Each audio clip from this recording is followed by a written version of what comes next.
जातिगत जनगणना के मुद्दे पर अब बहुजन समाज पार्टी की सुप्रीमो मायावती ने अपनी बड़ी मांग सामने रख दी है। जी हाँ, जातिगत जनगणना का मुद्दा हाल के समय से ही सियासी मुद्दा बन चुका है। तमाम पार्टियां इसको लेकर मांग करती नजर आ रही हैं, लेकिन अब खुद बसपा सुप्रीमो मायावती ने भी इसको लेकर बड़ी मांग सामने रख दी है। जी हाँ, उनका कहना है कि कम से कम इस मुद्दे पर बसपा समाजवादी पार्टी और अखिलेश यादव के साथ सुर में सुर मिलाती भी दिख रही है।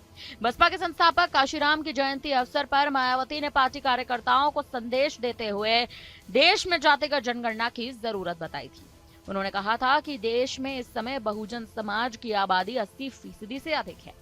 उन्होंने देश और समाज के विकास को नई दिशा देने के लिए जातीय जनगणना को अहम बताया और कहा कि इसके प्रति अपेक्षित गंभीरता निभाने के लिए सरकार को जल्द से जल्द जरूरी कदम उठाने चाहिए। मायावती के इस रुख को आने वाले दिनों में उनकी सियासत में संभावित बदलाव का संकेत माना जा रहा है। कहा जा रहा है कि मायावती का ये स्टैंड भाजपा की मुश्किलें बढ़ा सकता है। शनिवार को ही काशीराम जयंती पर कार्यकर्ताओं को संदेश देते हुए सोशल मीडिया प्लेटफॉर्म एक्स पर मायावती ने बसपा को बहुजनों की सबसे हितैषी पार्टी बता दिया। उन्होंने कहा कि बहुजन समाज के लोगों का कल्याण बसपा सरकार के समय ही हुआ।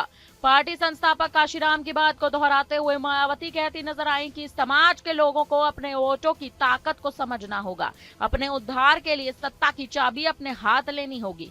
काशीराम जी के लिए बहुजनों को यही सच्ची श्रद्धांजलि होगी। बसपा प्रमुख मायावती ने कहा कि बाबा साहेब ने संवैधानिक और कानूनी तौर पर उनके हक के लिए जनगणना से जन कल्याण की गारंटी राष्ट्रीय जनगणना से प्रावधान किया है।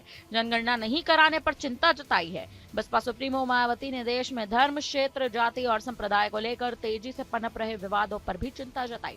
उन्होंने कहा कि इस तरह के घातक विवाद की असली जड़ में हर स्तर पर हावी हो रही संकीर्ण जातिवाद और सांप्रदायिक द्वेष की राजनीति है, जबकि महंगाई, गरीबी, बेरोजगारी, अशिक्षा, पिछड़ापन जैसी तमाम समस्याओं को पूरी तरह से भुला दिया गया है।